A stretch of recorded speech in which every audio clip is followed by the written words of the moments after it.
유럽은 전 세계 최고의 시스템을 가졌다는 도시 시스템 전문가가 있습니다.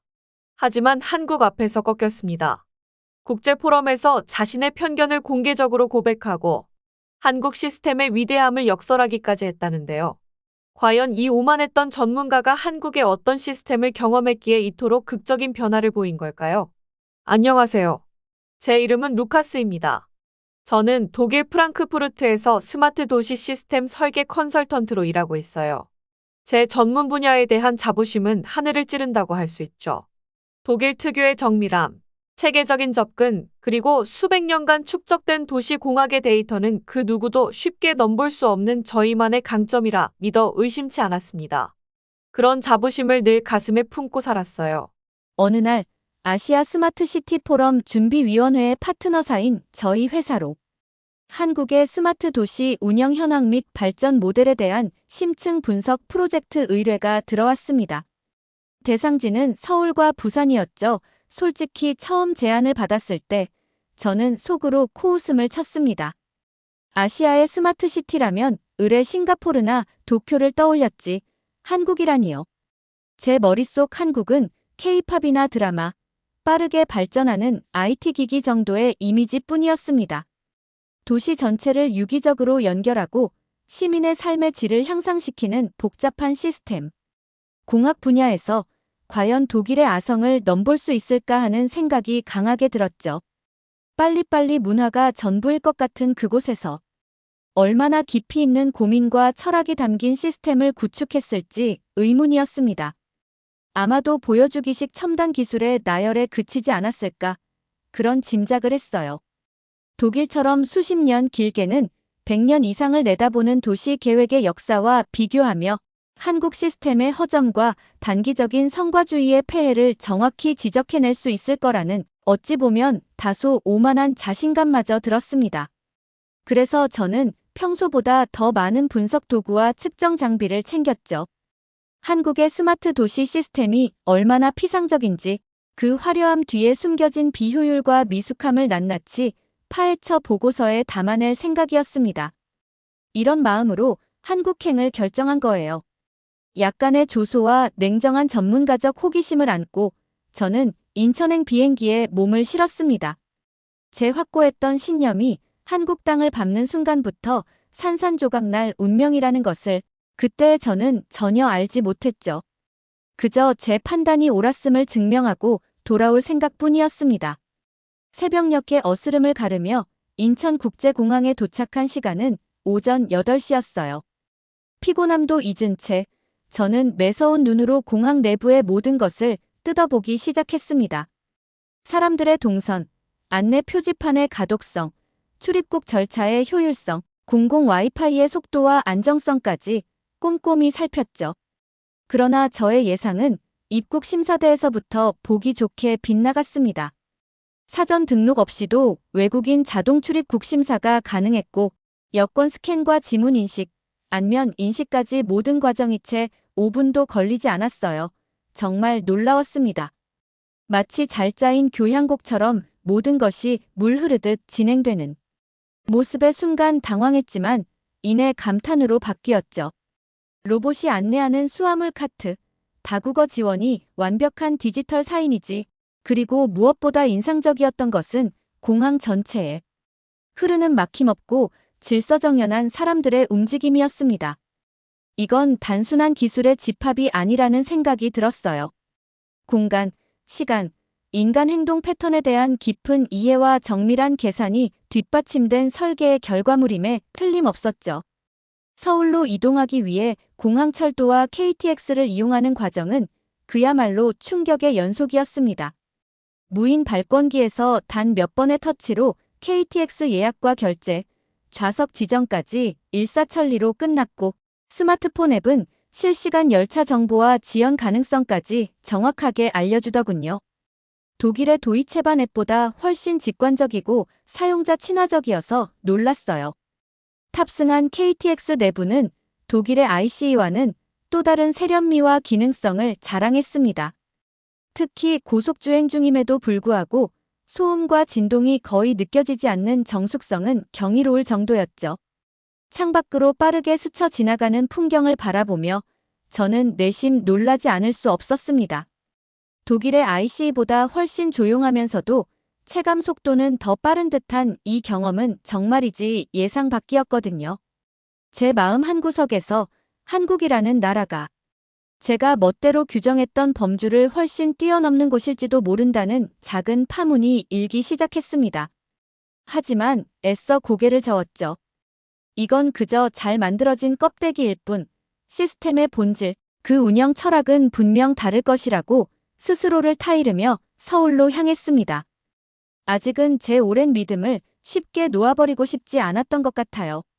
서울역에 내리자마자 저를 맞이한 것은 엄청난 인파 속에서도 느껴지는 질서정연함과 역동성이었어요. 마치 거대한 유기체처럼 각자의 목적지를 향해 빠르게 움직이면서도 서로 부딪히거나 혼란을 야기하는 일 없이 자연스럽게 흘러가는 모습은 경이롭기까지 했습니다. 사람들의 이동 경로, 표지판의 배치, 환승 안내 시스템의 직관성까지 모든 것이 치밀하게 계산된 듯 완벽한 조화를 이루고 있었죠. 저는 그 흐름 속에서 잠시 멈춰서서 주변을 관찰했어요. 이 많은 사람이 어떻게 이렇게 효율적으로 움직일 수 있는지 그 이면의 시스템이 궁금해졌습니다. 저는 본격적인 현장 조사를 위해 서울 도착 첫날을 대중교통 시스템 체험에 온전히 할애하기로 했습니다. 호텔에서 안내받은 대로 티머니 교통카드 한 장을 구입했는데 이 작은 플라스틱 카드 하나로 지하철, 버스는 물론 택시, 심지어 편의점 결제까지 가능하다는 사실에 놀라움을 금치 못했죠. 독일에서는 상상하기 힘든 통합성과 편의성이었어요. 과연 제대로 작동할까 반신반의하며 사용해본 결과 단 한 번의 인식 오류나 시스템 지연 없이 모든 것이 매끄럽게 작동했습니다. 카드를 단말기에 가져다 대기만 하면 순식간에 결제가 완료되는 모습은 신선한 충격이었죠. 하지만 저에게 가장 큰 충격을 안겨준 것은 서울시 대중교통 안내 애플리케이션이었습니다. 출발지와 목적지를 입력하자 단순한 경로 안내를 넘어 실시간 버스 위치, 지하철 도착 예정 시간, 예상 소요 시간, 최적 환승 경로, 심지어 하차 알림 기능까지 제공하는 것이 아닌가요?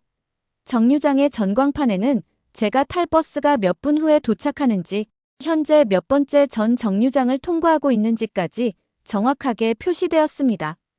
마치 도시 전체가 하나의 거대한 디지털 신경망으로 연결된 듯했죠.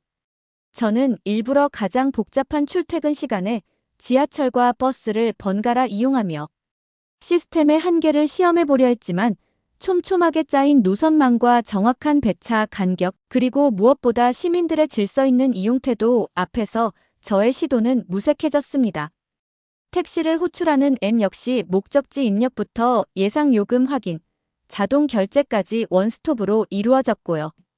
이 모든 경험을 통해 제 머릿속 깊이 박혀있던 독일 시스템의 절대적 우월성에 대한 믿음은 서서히 그리고 확실하게 금이 가기 시작했습니다.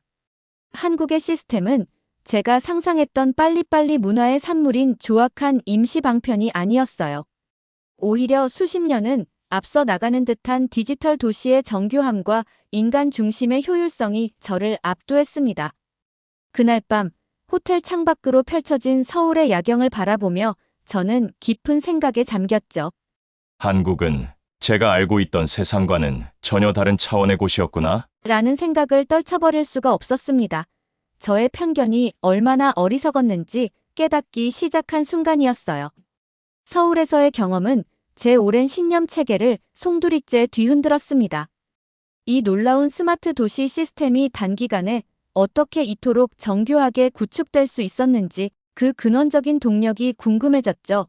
제 머릿속은 온통 어떻게? 라는 질문으로 가득 찼습니다. 저는 곧장 국제 스마트 도시 박람회가 열리는 코엑스로 향했어요.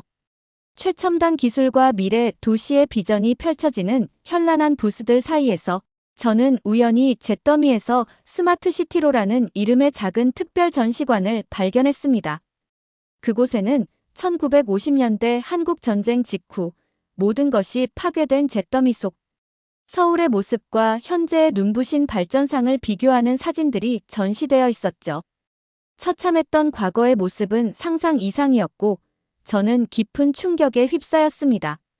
지금의 화려한 서울과는 도저히 연결되지 않는 풍경이었어요. 그때 박람회 큐레이터로 보이는 한 분이 다가와 차분한 목소리로 설명을 시작했습니다. 그의 표정과 말투에서는 진심이 느껴졌어요. 그는 전쟁 후 한국이 생존을 위해 그리고 아이들에게 더 나은 미래를 물려주기 위해 모두가 한마음으로 달려왔다고 이야기했습니다.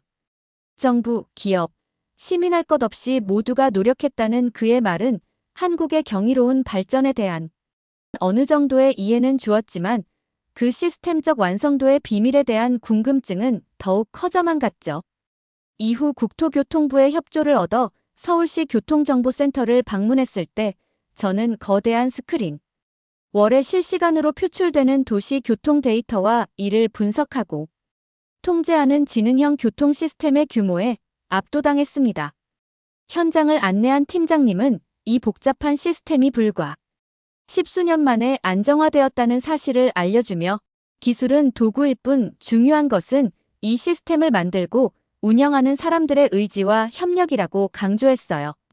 그의 설명을 들으며 야간 작업, 주말 근무는 물론이고 때로는 밤샘 토론도 마다하지 않았다는 그들의 열정이 느껴졌습니다. 우리가 직접 만들어야 한다. 시민들에게 최고의 서비스를 제공해야 한다는 신념이 그들을 움직인 원동력이었던 거죠. 판교 자율주행 테스트베드에서는 운영 매니저로부터 정부, 대기업, 스타트업, 학계, 심지어 일반 시민들까지 참여하여 데이터를 공유하고 함께 문제 해결 방안을 모색하는 개방형 혁신 모델에 대한 설명을 들을 수 있었습니다. 그녀는 이곳이 누구 하나의 소유가 아니라 모두의 아이디어와 노력이 모여 미래를 만들어가는 실험실이라고 자부심 넘치는 표정으로 이야기했어요. 그 모습에서 저는 기술을 넘어선 무언가를 느꼈습니다. 저는 마침내 깨닫기 시작했죠. 한국 스마트 도시 시스템의 핵심은 단순히 뛰어난 기술력이나 막대한 자본이 아니었습니다. 그것은 바로 불가능을 가능으로 만들고자 했던 사람들의 뜨거운 열정과 헌신, 그리고 미래를 향한 집념이었던 거예요. 그들의 눈빛에서 저는 진정한 혁신의 동력을 발견할 수 있었습니다. 출장 마지막 일정으로 저는 부산을 택했습니다. 독일의 함부르크나 브레멘 같은 항구 도시들이 전통적인 인프라 위에서 점진적인 스마트화를 추구하는 반면 한국 제2의 도시이자 최대 항구 도시인 부산이 과연 어떤 방식으로 스마트 도시의 과제들을 풀어내고 있을지 직접 확인하고 싶었어요.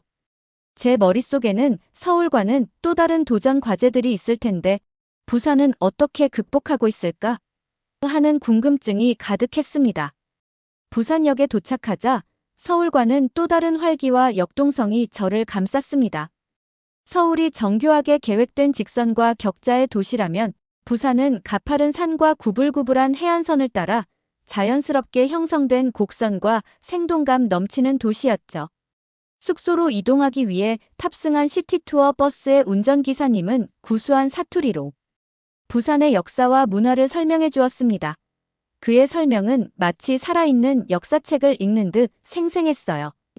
특히 한국 전쟁 당시 전국에서 몰려든 피난민들이 가파른 산빛 아래 판잣집을 짓고 살았던 감천문화마을을 지나며 그가 들려준 이야기는 깊은 인상을 남겼습니다. 그는 그때는 다들 먹고 살기 바빴고 거창한 계획 같은 것은 생각할 겨를도 없었다고 했어요. 오직 자식들 배 굶기지 않고 이 땅에서 악착같이 살아남아야 한다는 생각뿐이었고 이웃들과 서로 의지하고 도우며 살았다는 그의 이야기에는 어떤 과장이나 미화도 없었습니다. 폐허 위에서 맨손으로 도시를 재건하고 자식들을 키워낸 아버지 세대에 대한 존경과 그 역사를 현재까지 이어오고 있다는 부산 사람들의 자긍심이 고스란히 느껴졌죠. 황령산 전망대에서 내려다본 부산항과 광안대교의 야경은 그 자체로 한 편의 드라마였습니다. 그 아름다운 풍경을 바라보며 저는 기술적 지표나 시스템의 효율성을 넘어 이 도시를 움직이는 근원적인 힘이 바로 사람들의 의지임을 직감했어요. 독일의 오랜 전통과 시스템이 때로는 변화의 속도를 늦추는 족쇄가 될 수도 있음을 인정하지 않을 수 없었습니다.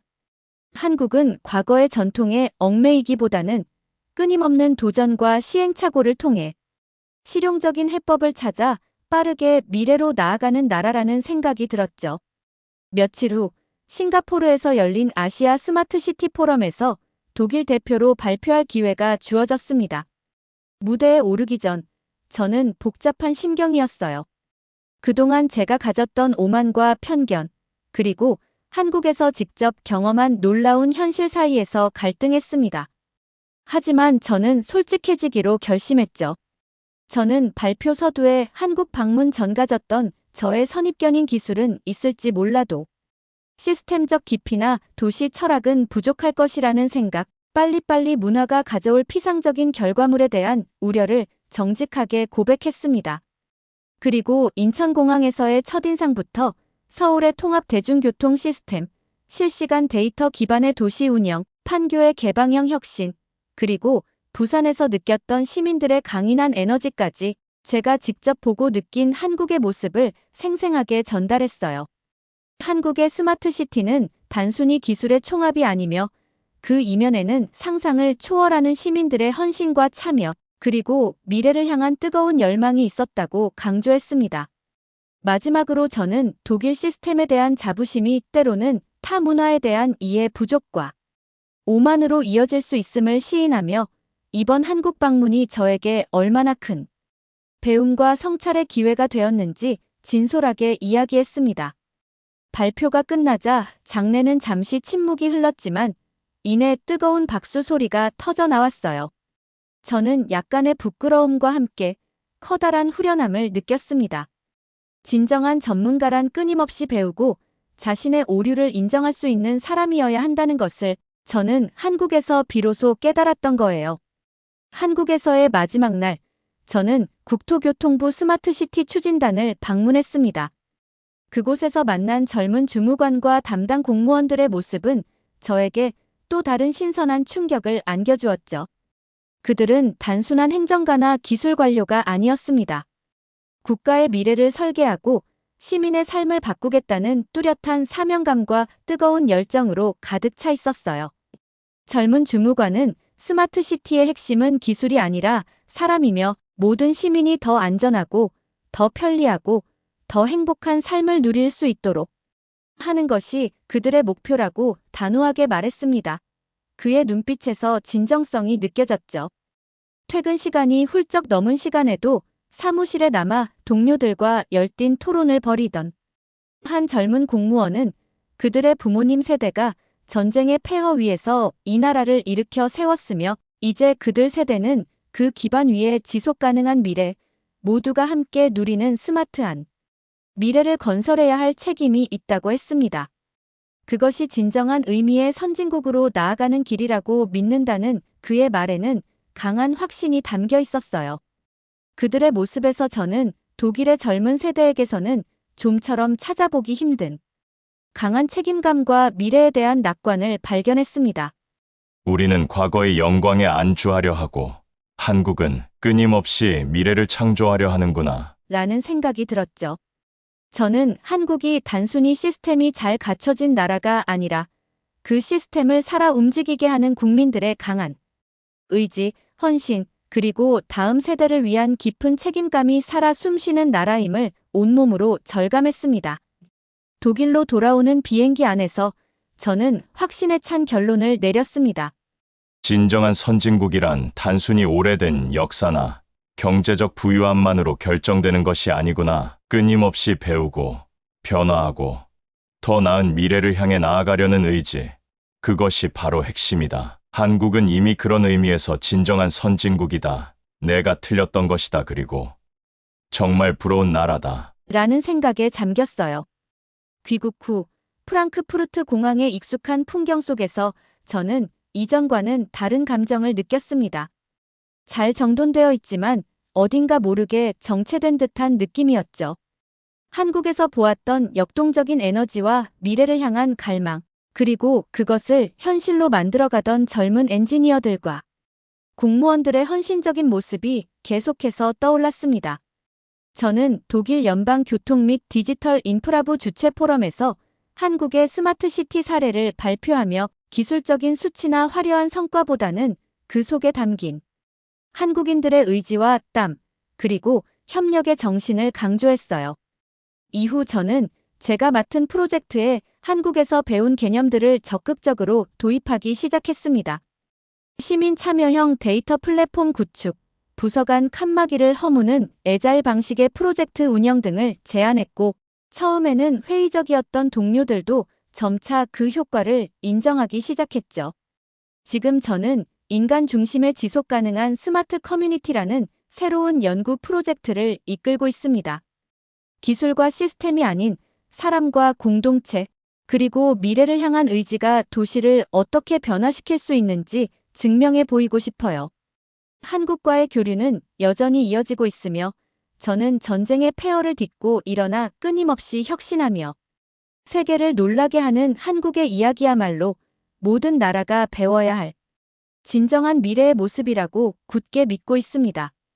저의 한국 방문은 단순한 출장을 넘어 제 가치관과 일하는 방식에 큰 변화를 가져다 준 소중한 경험이었어요. 여러분, 오늘 우리는 독일 컨설턴트 루카스 씨의 이야기를 통해 한 사람의 깊은 선입견이 어떻게 감동적인 깨달음으로 바뀔 수 있는지를 함께 느껴보았어요. 처음에는 한국의 스마트시티에 대해 다소 냉소적이었던 그가 인천공항에서부터 시작해 서울, 그리고 부산에 이르기까지 우리의 기술력뿐만 아니라 그 안에 담긴 사람들의 뜨거운 열정과 헌신을 직접 경험하며 변화하는 모습이 정말 인상 깊었죠. 저 역시 루카스 씨의 진솔한 고백을 통해 우리가 가진 잠재력과 따뜻한 인간미가 얼마나 큰 힘을 발휘하는지 다시 한번 가슴 뭉클하게 느낄 수 있었어요. 기술의 발전 너머에 있는 사람들의 이야기, 그것이 바로 세상을 바꾸는 진정한 동력이 아닐까 싶습니다. 오늘 이야기가 여러분의 마음에도 작은 울림을 주었기를 바라요. 앞으로도 저희 채널은 이렇게 의미 있고 감동적인 사연들로 여러분을 찾아뵐 예정이니 많은 기대 부탁드리고요. 영상이 좋으셨다면 구독과 좋아요, 그리고 알림 설정으로 저희와 계속 함께 해주세요. 여러분의 따뜻한 관심과 응원이 저희에게는 정말 큰 힘이 된답니다. 시청해주셔서 진심으로 감사드리고 다음 영상에서 더 좋은 이야기로 만나요.